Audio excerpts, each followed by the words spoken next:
উম্মত যদি বসতো তাহলে সকালে ওইটা সেভ করতো না। এই উম্মতকে তো দাড়ি দিছিলেন জান্নাতে যাওয়ার জন্য। ওলামা মানবে কি মানবে না জানি না। আল্লাহ তো বলতেছে ইন্নাল্লাহা লা ইস্তাহি যি শাইবাতিন শাইয়াবা ফিল ইসলাম।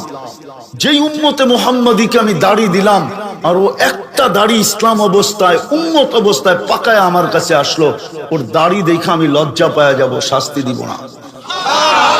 লাইলে জামানার মুহাদ্দিস কি করে বলে, জিজ্ঞাসা করছে কিভাবে পার হইলা? বেশি কিছু না, দাড়ির হাদিস মনে উঠছে ওইটাই শোনায়া দিছি, যে দাড়ি নিয়ে আসছি, দাড়ি দেখায় চলে গেছি। ও দাড়ি কাটে কি করে? যুবক শেভ করে কি করে? ও বউ পাওয়া যাবে না এই জন্য, ঠিক না? দাড়িওয়ালাকে বউ দিবে কে, ঠিক না? আমরা মনে হয় বিয়া সারাই আছি। আজকাল তো দেখি মা বোনরাও বলে ছেলেকে, তুই দাড়ি রাখছো অল্প বয়সে, তোরে মেয়ে দিবে কে? মায়েরা পর্যন্ত ছেলেদেরকে বলে। লজ্জা করা উচিত। যে দাড়ি দিল জান্নাতে যাওয়ার জন্য, পুরুষকে সাজাইলো দাড়ি দিয়া, মহিলাকে সাজাইলেন লম্বা লম্বা চুল দিয়া।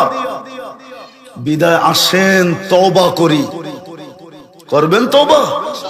কে কে করবেন তওবা দেখি? তাইলে মনের থেকে বলেন, আল্লাহ অতীত থেকে তওবা করলাম, আপনি আমাদের তওবা কবুল করেন।